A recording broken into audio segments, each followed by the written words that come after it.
Vamos fazer a leitura então de Jonas capítulo 4. O nosso foco será dos versículos 4 a 11, mas nós vamos ler o capítulo todo. Diz o seguinte: Mas Jonas ficou muito aborrecido e com raiva. Ele orou ao Senhor e disse: Ah, Senhor, não foi isso que eu disse estando ainda na minha terra? Por isso me adiantei, fugindo para Tarsis, pois sabia que tu és Deus bondoso e compassivo, tardio em irar-se e grande em misericórdia, e que mudas de ideia quanto ao mal que anunciaste.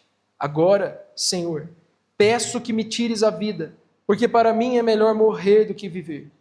E o Senhor disse: Você acha que é razoável essa sua raiva? Então Jonas saiu da cidade e sentou-se num lugar a leste da mesma. Ali construiu um abrigo, sentou-se na sombra para ver o que aconteceria com a cidade.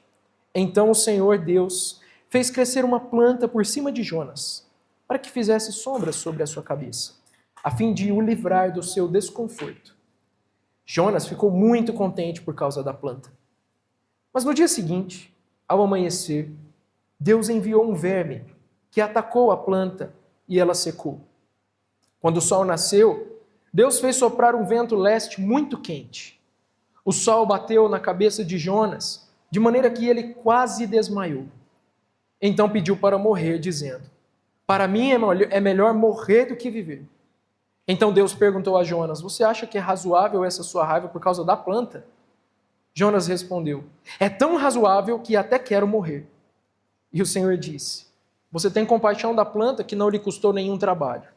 Você não a fez crescer. Numa noite ela nasceu e na noite seguinte desapareceu.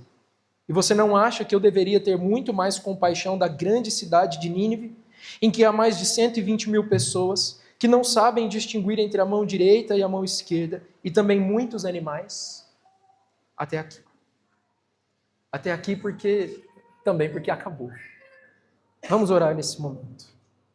Senhor, entregamos esse momento nas suas mãos e rogamos pelo auxílio do teu Espírito Santo.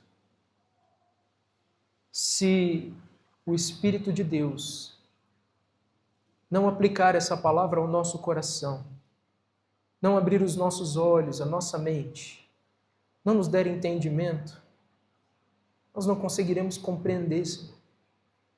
E o nosso tempo aqui nessa manhã será um tempo desperdiçado. Eu quero te pedir, Senhor, não nos deixes desperdiçar essa manhã de domingo. Não nos deixe desperdiçar a nossa vida, mas nos dê, Senhor, a capacidade de compreender sua palavra nesse momento.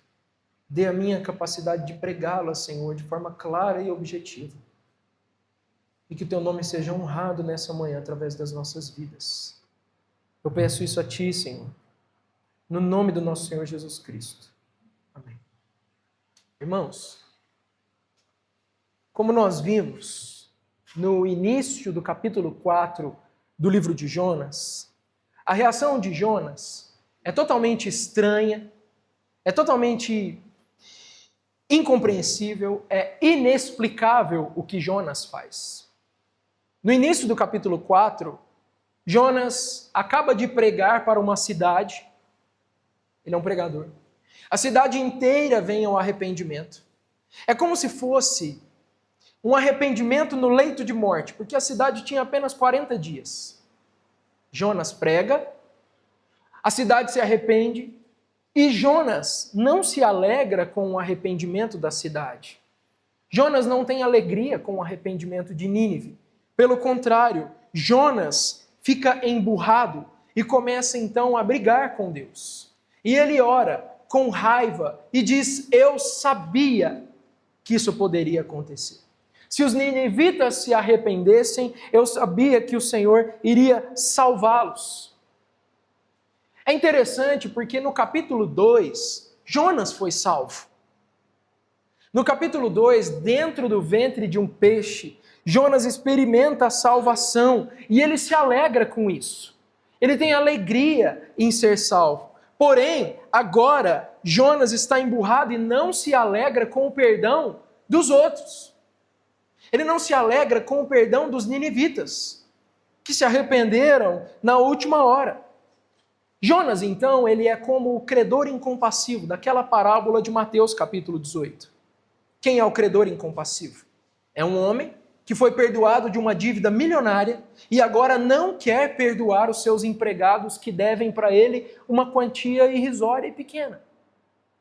E ele se recusa a dar o perdão, mesmo ele tendo sido perdoado de uma grande dívida.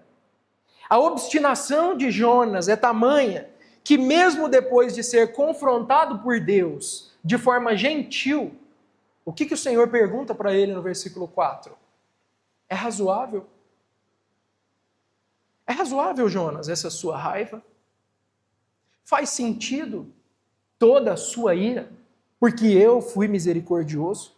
A obstinação de Jonas é tanta que mesmo depois de ser confrontado por Deus, ele sai da cidade, arma uma tenda, porque os judeus são muito bons em armar tendas. Ele arma uma tenda e ele espera para ver se Deus vai mudar de ideia. Olha que vigília macabra de Jonas. Que vigília sinistra. Ele está em vigília. Ele está esperando.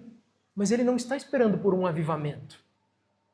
Ele está aguardando ansioso por uma condenação. Ele está aguardando ansioso que Deus mude de ideia e mate cada um daquele povo que estava na cidade. Irmãos, é muito interessante que um profeta tenha um sentimento desse no seu coração. É muito interessante a Bíblia mostrar um profeta em uma queda tão profunda. Sabe por que é interessante? Porque às vezes, quando nós pregamos o Evangelho, ou até para nós mesmos, a gente parece acreditar e indicar que depois da conversão, tudo vai ser extremamente maravilhoso. A gente parece acreditar que uma pessoa salva, uma pessoa que foi alcançada por Deus, ela vai sempre vencer. Ela vai sempre triunfar. Ela vai sempre tirar 10. Ela vai sempre saber o que fazer nas tentações e nas provações. Parece que nós nunca mais vamos ter que lidar com o pecado, não é verdade? Algumas pessoas até acreditam que no momento do batismo, o velho homem vai ficar lá nas águas e ela vai sair de lá uma pessoa nova. Quase que com CPF novo, não é verdade? Um penteado de cabelo diferente, um monte de dons que ela não tinha antes, né? Ela acha que ela vai adquirir saindo da água. Só que isso não acontece. De fato, o Espírito Santo, ele transforma o nosso coração. Ele nos dá uma nova vida. Ele nos dá um novo coração, um coração regenerado. É um coração que antes detestava a lei, mas agora ele ama. E ele vê a lei como justa e boa. Só que esse mesmo coração olha para si e é capaz de identificar pecados. É capaz de identificar incoerências. É capaz de identificar contradições que precisam de ser mudadas. E é por isso que o apóstolo Paulo, em Romanos capítulo 7, fala em tom de grande desespero e agonia, porque ele é um apóstolo, ele é um homem salvo, ele é um homem crente, ele é um homem que ama a Deus, mas parece que tem dois homens brigando dentro dele. Parece que tem duas pessoas ali dentro do seu coração, um espiritual, o outro carnal, e eles estão lutando entre si para tomar o controle da vida do apóstolo Paulo. Jonas está nessa mesma situação. Ele é um homem salvo. Ele é um homem que conhece a lei de Deus. Ele é um homem que conhece a Deus. Ele é um homem que ora. Mas ele é um homem que está caído. Ele é um homem que está em conflito. Jonas nos ensina que a vida cristã é uma guerra sangrenta. Que a vida cristã é uma batalha contra o pecado remanescente. Em Romanos 6, veja bem, o apóstolo Paulo vai nos ensinar que o pecado não terá domínio. O pecado não domina. O pecado não tem a palavra final, mas não significa que ele não luta. Não significa que ele não tenta tomar o controle. Não significa que não enfrentamos tentações e dilemas. Enfrentamos. E vemos isso na vida de Jonas. Jonas nos ensina que não devemos nos entregar ao pecado, mas lutar bravamente contra o pecado em todas as suas manifestações. Os puritanos diziam que o pecado ele é como um hóspede maldito, um visitante indesejado. Até o dia da sua conversão, ele era o dono do seu coração. Era ele quem governava e ditava as regras. No momento em que você crê, se arrepende, Cristo então coloca o pecado para fora. Ele não é mais o dono. Ele não é mais o proprietário. Ele não é mais quem detém o domínio. Mas, vez ou outra, quem bate a porta? O pecado. E você deve, com o auxílio do Espírito Santo, enxotá-lo e dizer: você não tem mais lugar aqui. Ou seja, essa luta permanece. Essa luta continua. Mas agora eu não quero mais falar de Jonas. Conversando com o Caleb ontem, a gente estava comentando sobre as parábolas de Lucas 15. Lucas 15. Da ovelha perdida, da dracma perdida, do filho pródigo. E o Caleb me falou uma coisa que eu não tinha me atentado. Quem é o personagem principal das parábolas? A ovelha? Não, a ovelha está perdida. A dracma? Não. O filho pródigo? Não. O personagem principal e central nessas parábolas é o Senhor, que procura a ovelha perdida, que procura a dracma perdida, que recebe o filho pródigo. E no livro de Jonas, a pessoa central e principal não é o profeta Jonas. A pessoa principal é o Senhor. E aqui, em meio a tudo isso que está acontecendo com o profeta, brilha para nós a paciência de Deus. Como Deus é paciente. Jonas fugiu para 1.200 quilômetros de distância. Jonas brigou com Deus. Jonas se portou mal. Jonas pecou. Jonas teve raiva de Deus. Jonas está caído. E Deus ainda fala com ele. Deus ainda chama o profeta. Deus trata com dureza num momento, em outro momento Deus o pega pela mão.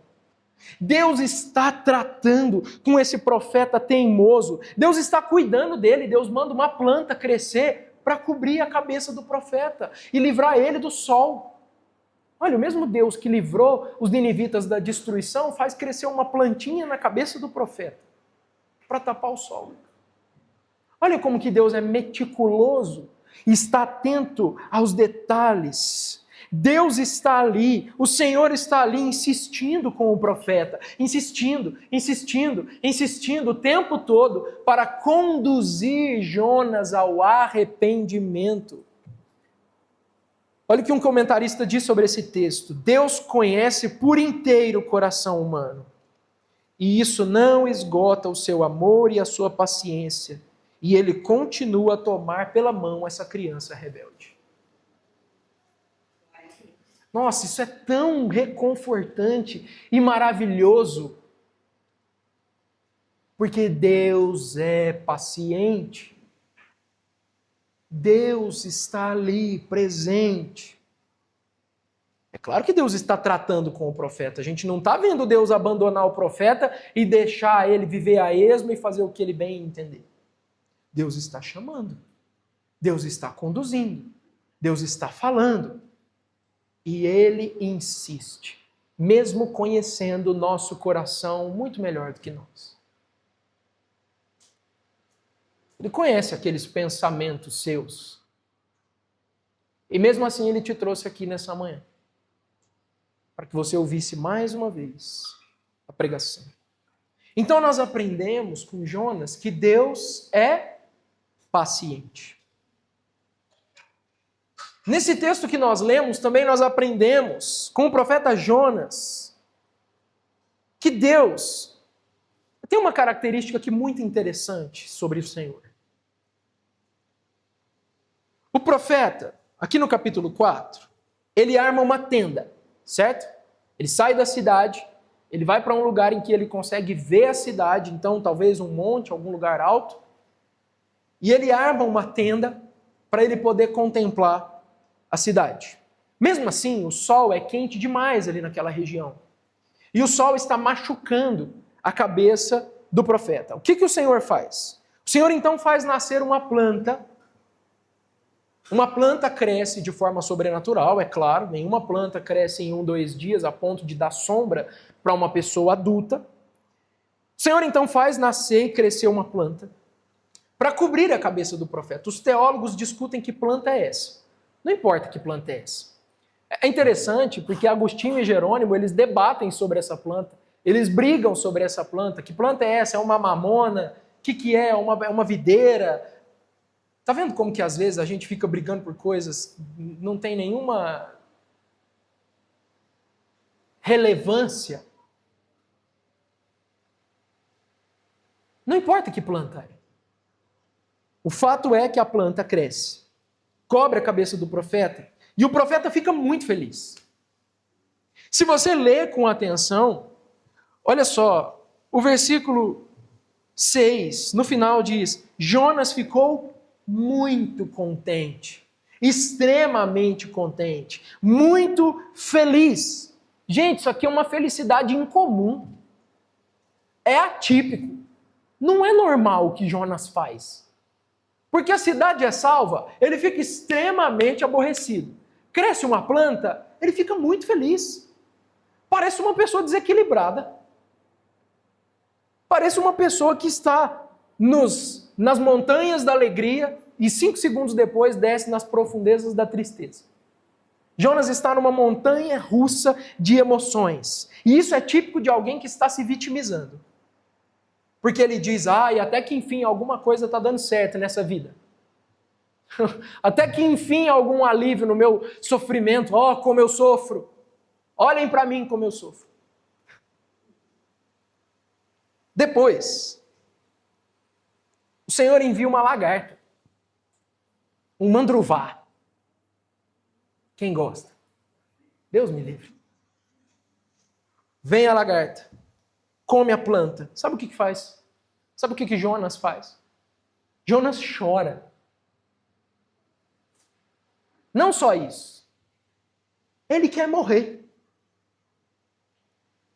Jonas chora e chora e chora, como uma criança birrenta. E quer morrer. E ele diz para Deus, Senhor, me mata. A minha vida não faz sentido, eu quero morrer. Irmãos, vejam o desequilíbrio emocional de Jonas. Veja como o pecado confunde a mente de um homem. As emoções dele não fazem sentido. Não tem razão isso. Porém, a beleza desse texto não é o que está acontecendo com Jonas. Na verdade, o que está acontecendo com Jonas é estranho. A beleza do texto está na palavra compaixão. Veja que no versículo 10, o Senhor diz assim para Jonas: você tem compaixão da planta. Você tem compaixão da planta que não te custou nenhum trabalho. O que é compaixão? Ter dó? Sentir pena? O texto explica o que é compaixão. Porque qual é a reação de Jonas? Jonas chora. Ele se entristece profundamente. Jonas sofre. E Deus chama isso de compaixão pela planta. Ou seja, compaixão significa ficar triste por alguém ou por algo. Compaixão é ficar com o coração partido. Compaixão é chorar por algo ou por alguém. E o Senhor aqui indica para Jonas que ele teve compaixão da planta. Ele ficou com o coração partido. Jonas se apegou à plantinha. Lembra do Pequeno Príncipe lá naquele planeta que cresce uma rosa e ele se liga àquela rosa? E ele fica com o coração partido, a rosa chora. É ele, é o profeta Jonas. E ele está com o coração partido por causa da plantinha, porque ele se apegou a ela, ele ficou triste com a sua morte. Mas ele não fica triste com a possibilidade da destruição dos pecadores. Mas o Senhor, ele indica que tem compaixão de Nínive. Em outras palavras, irmãos, o Senhor estava aflito com a perdição daquela cidade. Em outras palavras, o Senhor estava com o coração partido. O Senhor chorava por aquela cidade, como Jonas chorou por uma planta. O Senhor chorava pelas almas perdidas, pelas pessoas cegas. O texto diz que o coração de Deus se encheu de dor. E isso é uma declaração radical, principalmente no Antigo Testamento. Porque está dizendo aqui o quê? Que Deus chora. Então nós vimos que Deus é paciente. E agora nós estamos vendo que Deus chora. Mas nós não somos reformados, Caleb?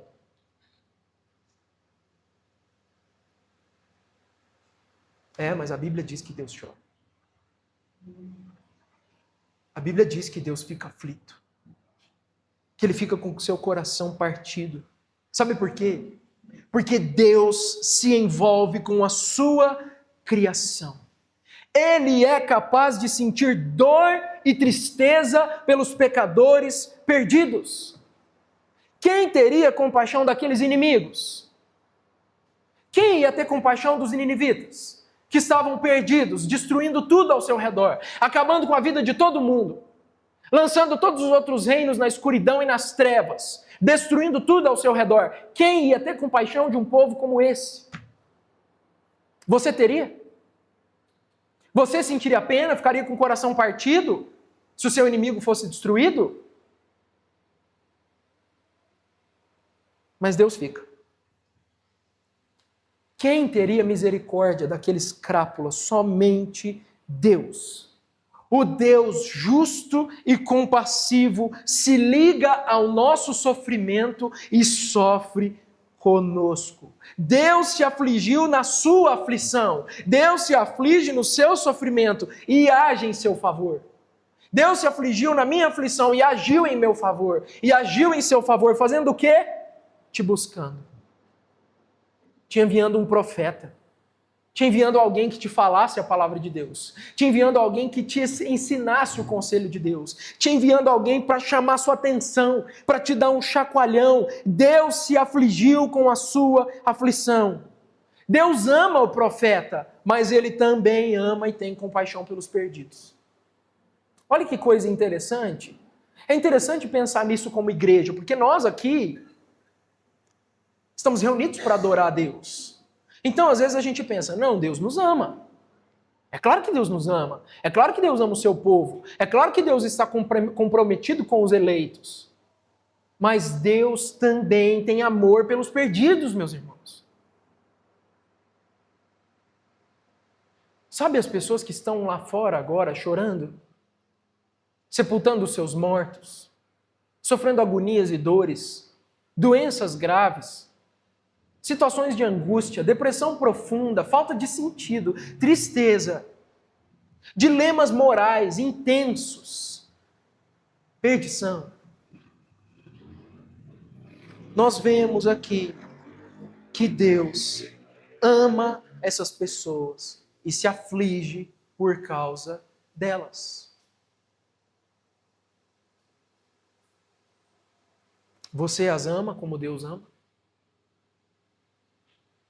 Você se aflige porque Deus se aflige?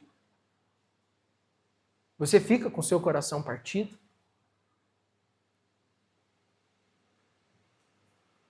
Deus é paciente. Deus chora. E agora, vemos que Deus é generoso. Veja o versículo 11. Você acha que eu deveria ter muito mais compaixão da grande cidade de Nínive, em que há mais de 120.000 pessoas que não sabem distinguir entre a mão direita e a mão esquerda, e também muitos animais? Irmãos, o Senhor está falando aqui dos ninivitas. O Senhor está falando aqui de pagãos. O Senhor está falando de pessoas violentas. O Senhor está falando de pessoas ruins, de pessoas más. Ele está falando de assassinos, terroristas. É deles que o Senhor está falando. E sabe o que o Senhor está dizendo? Antunes, o Senhor está dizendo assim: eles não sabem o que fazem. Eles não sabem a diferença da mão direita com a mão esquerda. Existe uma divergência sobre o sentido real desse texto aqui. Alguns estudiosos vão deduzir que esses 120.000 são as crianças da cidade de Nínive, que não sabem distinguir a mão direita da mão esquerda. Por que não sabem distinguir? Porque são crianças. Eu acho que faz sentido. Porém, há outros estudiosos que vão dizer o seguinte, que aqui Deus não está falando apenas das crianças, ele até dá uma ênfase na questão das crianças, mas ele está se referindo a todos os ninivitas. Porque as crianças não são inocentes, elas carregam o pecado original, não é verdade? Então Deus pode até dar ênfase nas crianças e nos animais, mas ele está olhando para a cidade inteira. Ele não salvou só as crianças, não é? Ele salvou foi toda a cidade, inclusive os animais. Então, independentemente de o Senhor estar se referindo às crianças ou à população de um modo geral, o texto mostra com muita clareza a generosidade de Deus. Generosidade. Veja o diálogo entre o Senhor e Jonas. Primeiro, o Senhor declara que Jonas tinha compaixão da planta e que a planta não tinha custado nenhum trabalho para Jonas. O que Jonas fez para a planta crescer? Regou? Jogou adubo? Plantou a sementinha? Não. O que Jonas fez? Nada. Provavelmente a planta cresceu enquanto ele dormia. Jonas não fez nada. A planta não lhe custou nada. Depois o Senhor coloca a planta em contraste com as pessoas. Por quê? Porque as pessoas, tanto a planta quanto as pessoas, quem criou? Foi Deus. O Senhor havia criado cada uma delas. E pela sua providência, Ele estava sustentando e preservando mesmo aquelas pessoas ímpias e más. Os terroristas do Hamas, eles se levantam pela manhã e quem dá água para eles? É o Senhor. Quem faz brilhar o sol sobre a cabeça deles? É o Senhor. O Senhor não está sustentando pela sua providência? O Senhor não está sustentando o mundo todo? Significa que as pessoas, nós, mas inclusive os perdidos, custam trabalho de Deus. Deus os alimenta. Deus a sustenta. A pergunta do Senhor, então, é retórica. Qual é a pergunta? Jonas, você não acha Veja bem, Jonas, você chorou por uma planta que não te custou nada. Veio a lagarta e comeu. Eu, o Senhor dos céus e da terra, não poderia ter compaixão dessas milhares de pessoas que não sabem o que fazem e que me custam trabalho e que fui eu quem criei e que sou eu o Deus delas? Não posso eu ter compaixão da criação, das plantas, dos animais? Não posso eu ter compaixão das vacas e bois que vivem na cidade de Nínive? Irmãos, Tim Keller argumenta que essa forma de Deus olhar para Nínive, ouça isso com muita atenção. Presta atenção nesse detalhe. Essa forma de Deus olhar para Nínive é uma forma extremamente generosa. Eles são violentos, imorais, terroristas. E o Senhor, ao olhar para a cidade, chora por ela e tem compaixão dela. E além disso, ele diz: Jonas, eles não sabem o que eles estão fazendo. Isso, irmãos, Tim Keller vai dizer que a verdadeira compaixão, o apego voluntário do nosso coração aos outros, significa que a tristeza da sua condição nos deixa tristes, nos afeta. Isso é profundamente incômodo, mas faz parte do caráter da compaixão. Ficar triste pela tristeza e sofrimento do outro incomoda a gente, mas faz parte de sentir compaixão. E isso aqui mostra extrema generosidade da parte de Deus. Porque Deus olha pessoas perdidas em um nevoeiro espiritual, pessoas perdidas em grande pecado, e Ele é capaz de sentir tanto ira pelo pecado, quanto compaixão pelo pecador. E é interessante, porque o Senhor não olha para a pessoa e diz assim: estúpido. O Senhor não olha e diz assim: bem que eu avisei. Caiu mesmo, é claro que caiu. Quando nós olhamos para o pecador que cai, que se quebra, que quebra a lei de Deus, o que nós dizemos? Eu não avisei? Eu não alertei? Eu não falei? Mas foi lá. Bem feito. Tomara Deus agora castigasse. Tomara Deus agora destruísse. Tomara Deus agora mostrasse a sua justiça. Enquanto isso, o Senhor chora, se aflige e sente compaixão dos pecadores. Olha a generosidade de Deus. Olhar para os terroristas e dizer: eles não sabem o que fazem. Isso se chama generosidade. Vamos testar o quanto nós somos generosos? Termina o culto. Nós vamos nos cumprimentar. Vamos parar um pouquinho na calçada. Você vai cumprimentar um irmão. E o irmão, por algum motivo, não lhe retribui o cumprimento. O que você presume? Nossa, sou arrogante. Credo. Nossa, pessoa chata. Meu Deus. Não é crente, não? Não ouviu nada, não? Na pregação? E fica remoendo aquilo. Sabe o que é generosidade? É você dar para a pessoa o benefício da dúvida.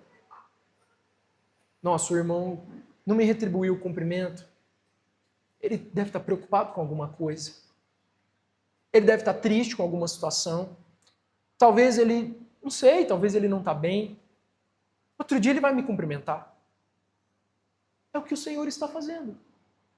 Ele está olhando para Nínive, que são terroristas comprovados, malfeitores, e ele está dizendo o quê? Eles não sabem o que fazem. Eles não sabem a diferença da mão direita para a mão esquerda. Sabe, irmãos? Isso nos ensina que nós devemos ser generosos como Deus é. Não presumir o mal, mas presumir o bem.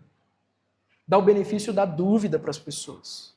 Isso nos ensina que nós não devemos nunca, em hipótese nenhuma, nos alegrar com a queda de quem quer que seja. Quem quer que seja.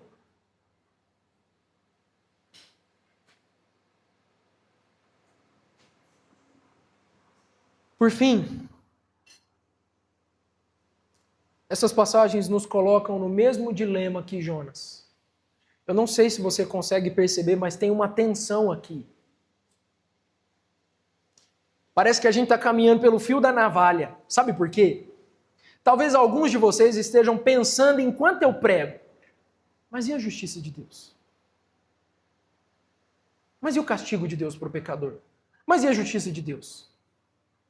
Mas e a ira de Deus?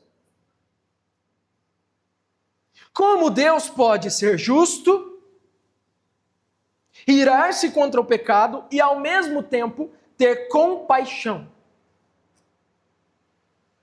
Como Deus pode castigar o pecador e ao mesmo tempo ter amor pelo pecador? Como equilibrar essas coisas? Se Deus é bom, o que é bondade? Bondade é o contrário de maldade, certo? Bom é aquilo que é contra o mal. Se Deus é bom e a bondade é o contrário da maldade, então por que Deus não destruiu os ninivitas que são maldosos? Deus não é bom? Então ele tem que destruir o mal. Não é? Por outro lado, alguém vai se levantar do outro lado e vai dizer assim, não, se ele é bom, então por que ele não vai fazer nada para salvar os ninivitas? E aí a gente fica nesse dilema. E aí, Deus vai salvar ou vai punir?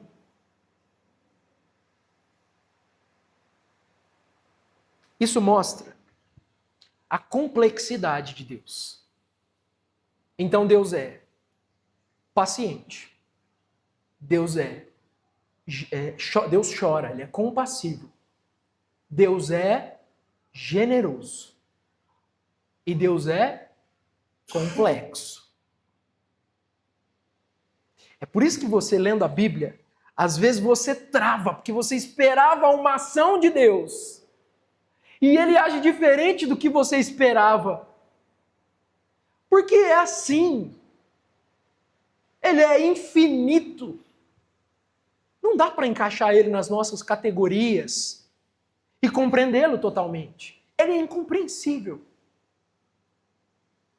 E aqui nós vemos, e meus irmãos, eu queria te convidar a ficar maravilhado diante da complexidade de Deus e do equilíbrio perfeito entre a sua justiça e a sua compaixão e o seu amor.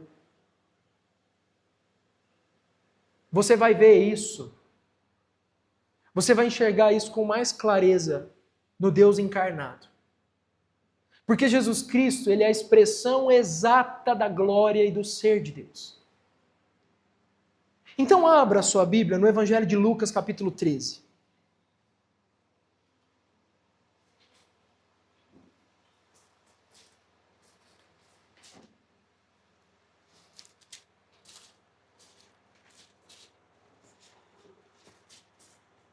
Lucas, capítulo 13.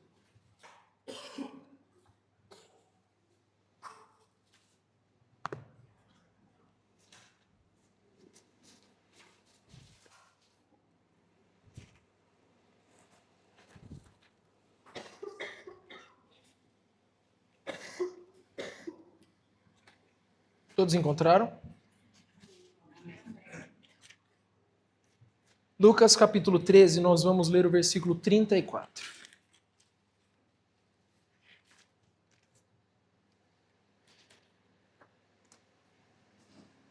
O texto diz o seguinte: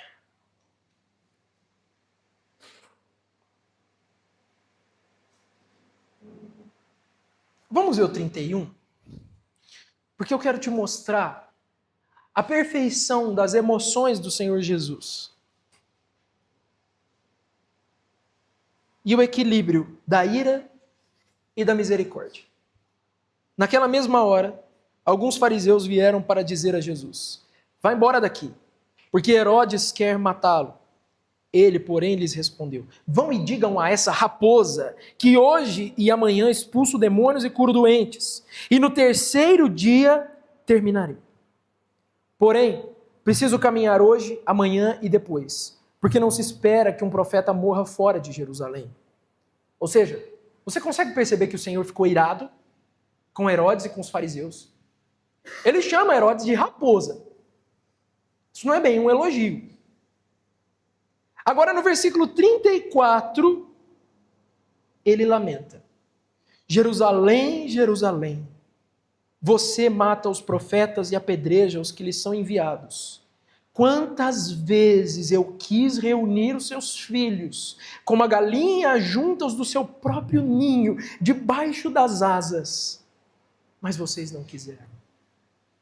Seu Ademar, de ira, indignação com Herodes e os fariseus, ele passou para uma ternura e um pranto, a ponto de olhar para Jerusalém, que estava a poucas horas de assassiná-lo. Ele olha para Jerusalém e diz: como eu quis ajuntar os seus filhos, como uma galinha junta os seus filhotes. Que ternura, que amor, que compaixão.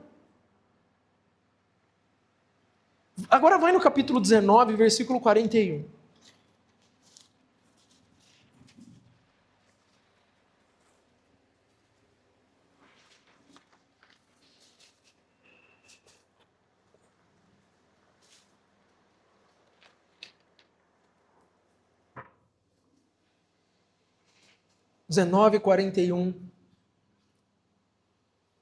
Diz: quando Jesus ia chegando a Jerusalém, vendo a cidade, qual é a palavra?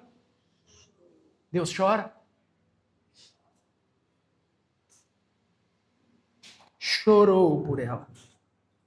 Deus chora pelos perdidos? E Deus se ira com os perdidos? Chorou por ela, dizendo: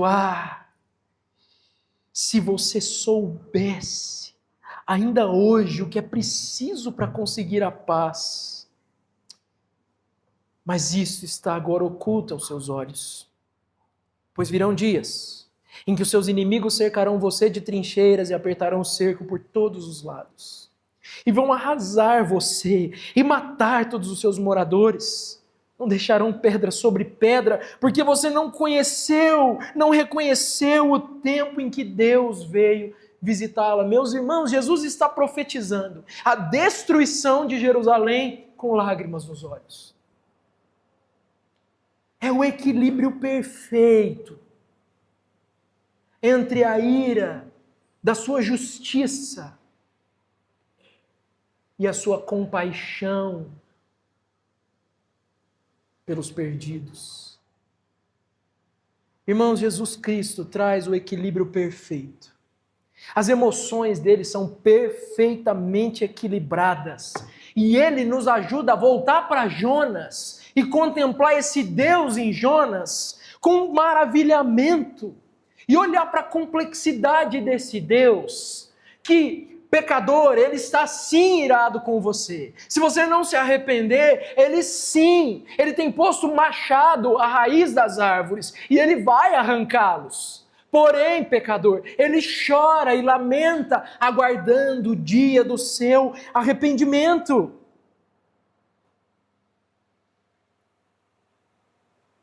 Mesmo indignado com a maldade de Jerusalém, e sendo vítima de Jerusalém, Jesus é capaz de, como o Pai fez em Jonas, Jesus é capaz de, do alto da cruz, olhar para os seus algozes, olhar para os fariseus, contemplar Pôncio Pilatos, Herodes, todos esses, Barrabás, e dizer: Pai, perdoa-lhes, eles não sabem o que estão fazendo.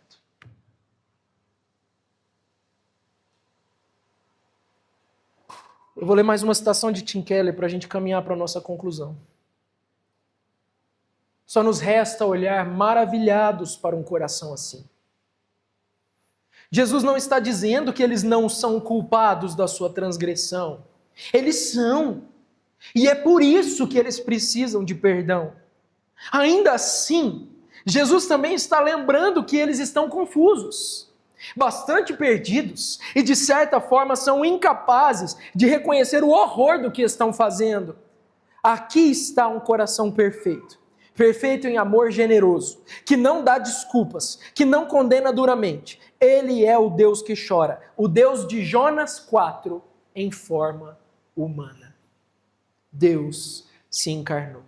Para cada vez que Jesus sorri, Keller vai dizer que a Bíblia registra pelo menos 20 vezes em que ele chora. E isso não é porque ele tem um temperamento depressivo, mas sim porque ele foi movido por compaixão. E ele está num mundo caído, perdido. Nossa tristeza deixa o Senhor triste. Nossa dor traz dor para Deus. Porque se ele não fosse capaz de sentir tristeza pela nossa tristeza e dor pela nossa dor, ele não seria compassivo. Mas a Bíblia diz que ele é compassivo.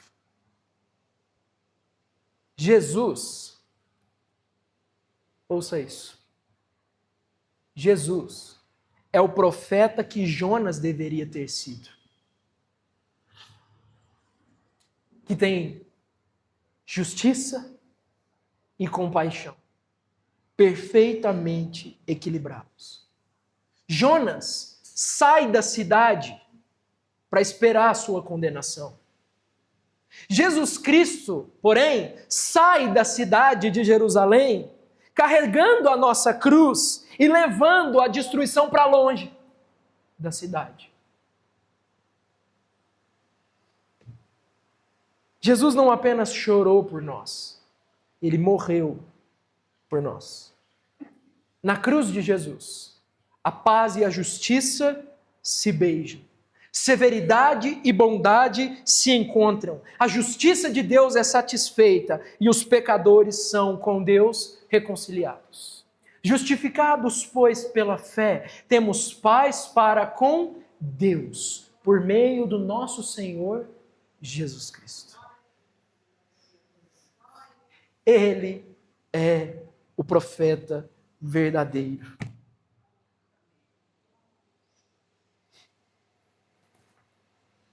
Você está segurando Jonas aí? Dá para voltar lá? Jonas 4?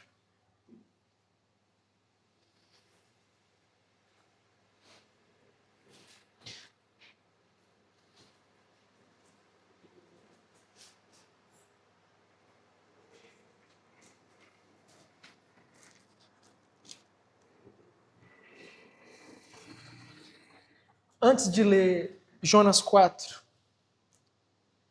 eu gostaria que você agora ouvisse a leitura do texto que Jonas citou, no começo do capítulo, que está em Êxodo, capítulo 34, versículo 5.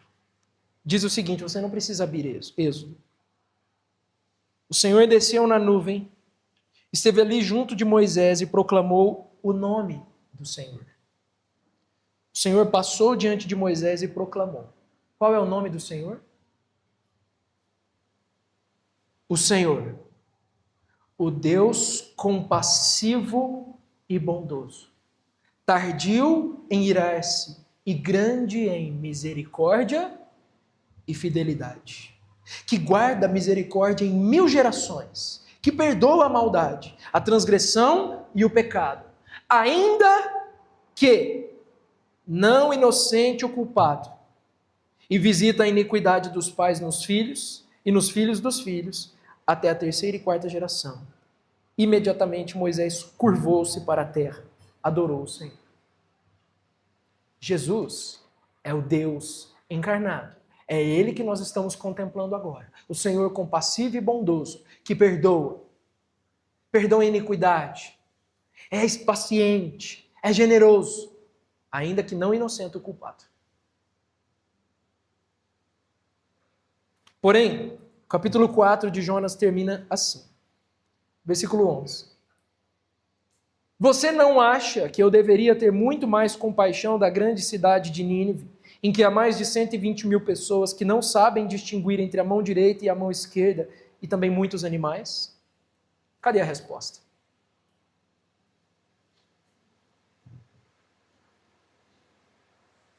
O livro termina com uma pergunta.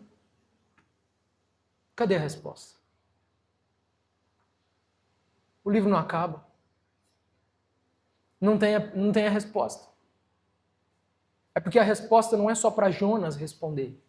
A resposta é para você responder. Você não acha? O Senhor te pergunta.